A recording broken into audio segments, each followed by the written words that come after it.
Coal, referred to as coal, is ancient plant remains buried in the ground through the crust, isolated air pressure and temperature conditions. The production of carbonized fossil minerals, mainly exploited by human as fuel, mostly in the form of powder, can be coal ball press for pelleting or pressing, such as refractory materials, refractory mud, refractory aggregate, mineral powder, steel slag, resistant materials, etc. What equipment can be used?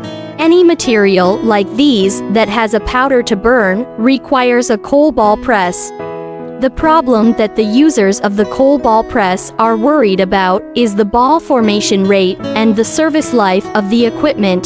The ball forming rate is the customer's concern in the use of the problem, because the good ball forming rate directly determines the work efficiency and value of the equipment. Improve the ball forming rate of the equipment. Generally speaking, the larger the a ball press feed, the smaller the raw ball size, the lower the strength.